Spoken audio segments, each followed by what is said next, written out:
This morning I got invited to church.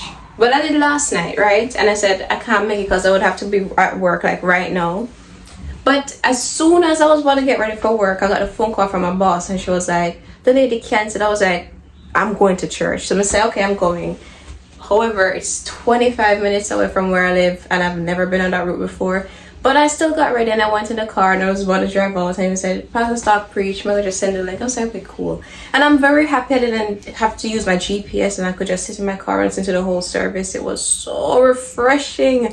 And that just showed me like, throughout my entire life, I've been very picky with those who I socialize with and I don't have much like people other than my family in my life. People who genuinely have my interests at heart.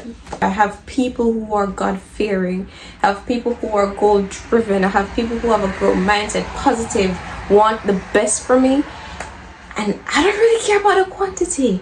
It's all about the quality of friends. And gosh, people, listen, it was the best gift I could ever ask for on a Sunday morning because I was literally going to work. I was not even want to go out this morning. I was like, Lord, help me. And then I got this wonderful gift instead. Isn't that God? I made this video because I know a lot of you guys, you're like, I don't have much friends. I don't have anybody at all, you know? And sometimes I feel so lonely and like, what am I doing wrong? But I'm here to tell you that you're not doing anything wrong.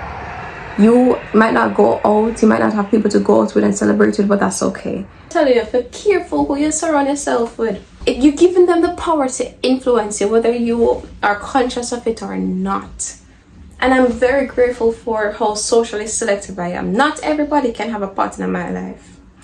Not everybody can have a seat at my table.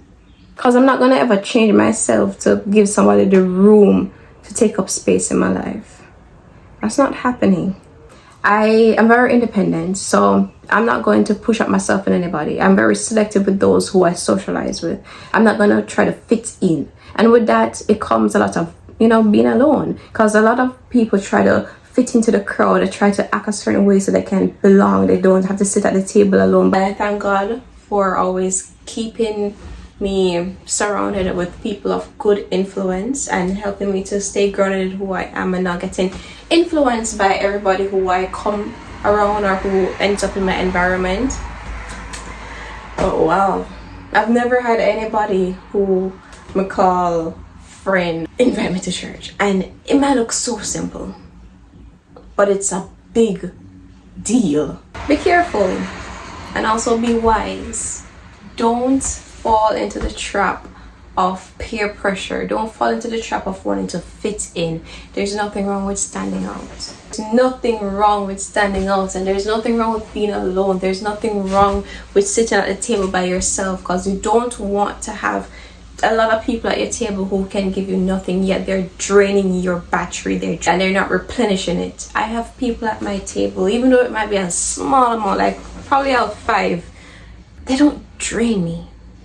I am able to give and they're able to give back. And it's not like I'm looking back for something when I give. You need people to be able to pour back into you, pour back a word of positivity, pour back a word of love, pour back support, pour back something.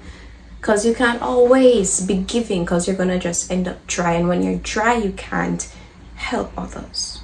I am blessed. These past few days have definitely shown me that. I don't care if I stay at home and I'm not gonna be somebody's first option to call and be like, hey, let's go somewhere, hey, let's celebrate this, hey, that don't matter, because I have people in my life who I know are real. I have people in my life who I know will be there when things are hard, and that's what I love. They stick with me throughout the journey, despite where I am, despite who I am, despite my status, despite my race, despite my gender.